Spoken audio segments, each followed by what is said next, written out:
Grazie. Buonasera a tutti. Grazie di essere qua innanzitutto. Io ho notato, andando in giro per strada, per Roma, per tanti altri paesi, che si è dilagato questo vendo e compro oro in ogni paese. È sintomo probabilmente di un qualcosa che sta succedendo nella nostra società.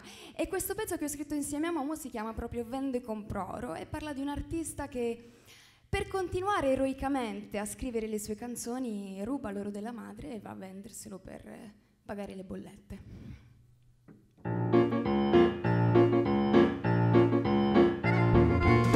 Oro, nella corsa per l'oro, si è già perso il decoro dell'oro.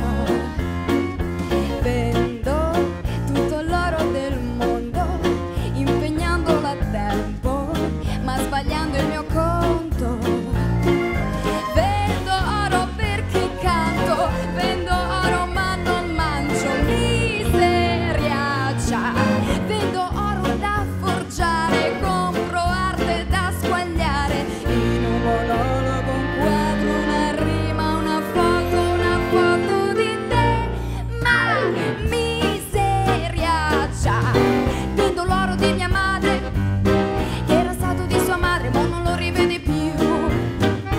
Ma miseriaccia, era della comunione. Grazie a tutti gli invitati, oggi mangio un po' di più. Vendo l'oro col mio talento, m'han pagato col piombo, io gli ho fatto lo sconto. Loro non sappiamo chi sono, ci consolano a birra, che è il colore dell'oro. Vendo oro perché canto, vendo oro ma non mangio poveraccia. Vendo oro da ascoltare, faccio un disco da buttare. In un applauso, una lacrima, un grazie, un articolo scritto a metà. Ma miseriaccia. Vendo il dente di mio nonno, che era stato di suo nonno grazie all'eredità.